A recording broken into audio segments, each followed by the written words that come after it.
Senator Joseph Biden may have more explaining to do. The new questions stem from taped remarks of Biden during an April campaign appearance in New Hampshire. I went to law school on a full academic scholarship, the only one in my class to have a full academic scholarship. Went back to law school and, in fact, ended up in the top half of my class. I was the outstanding student in the political science department at the end of my year. I graduated with 3 degrees from undergraduate school and 165 credits, only needed 123 credits. Biden now concedes he did not graduate in the top half of his law school class, that he does not have 3 degrees from college, and that he was not named outstanding political science student in college. Newsweek says Biden actually went to school on a half scholarship, ended up near the bottom of his class, and won only 1 degree, not 3. Joe Biden ranked 76th in a class of 85 at the University of Syracuse Law School. I mean, this guy comes off this whole thing as a flyweight. Now Biden says Newsweek is right. His memory had failed him. And I'd be delighted to sit down and compare my IQ to yours if you'd like, Frank. Joe Biden was victimized by the truth. Bye-bye Biden. He may not know it yet, but I think this is going to be very difficult for him to recover. Is Joe Biden dead meat, yes or no? I think so. Bob? It's in terminal condition. Terminal. Eleanor? Yes, unless he comes in third in Iowa. Morton? Dying. I say dead. Democratic presidential candidate Joseph Biden today faces a controversy.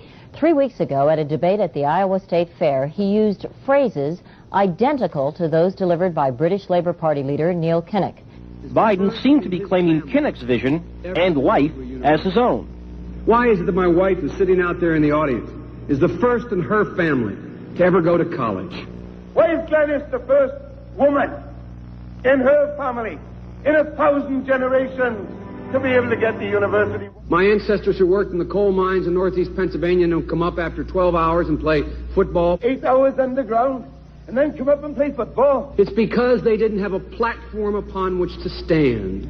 There was no platform upon which they could stand. The notion that every thought or notion or idea you'd have to go back and find and attribute to someone, I think is, quite frankly, ludicrous. The problem here is that Senator Biden told his audience he'd just been thinking about these things, and he failed to give any credit at all to his famous British speechwriter. You know, I was thinking on the way over here. Now, that's a little too much, because, as you point out, what's behind the words? What's there? And a lot of people, the rap on Biden has always been that it's just a surface.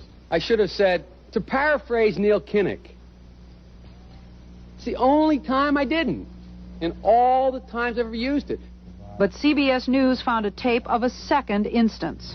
It reappeared in the New York Times with a new charge, that Biden had appropriated a famous litany from the late Robert Kennedy about what the gross national product cannot measure. It cannot measure the health of our children, The health of our children, the quality of our education, the quality of their education, the joy of their play, or the joy of their play.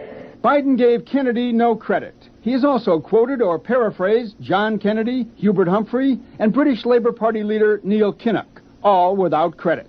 Joseph Biden admitted today that he committed plagiarism when he was in law school. He said it was a mistake, but that it was unintentional. He quoted 5 pages of someone else's work without proper citation. I've done some dumb things, and I'll do dumb things again.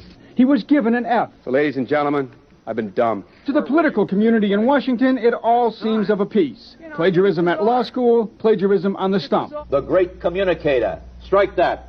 The great imitator. You don't steal verbatim, or when you do, as he did 99% of the time, you give credit. Biden's critics say he sells himself as a man whose words and visions can inspire a new generation in politics. But if the thoughts, phrases, and visions really belong to others, it's a form of false advertising. Is it a wise idea, though, to take something that personal, anyway, from another politician and try and appropriate it to your own campaign? I think it was a stupid thing to appropriate material that was really very personal, that was someone else's. Most people didn't know who he was, you know, Joe Biden, and now they're going to say, oh yeah, he's the guy who plagiarized. That's a lot of people.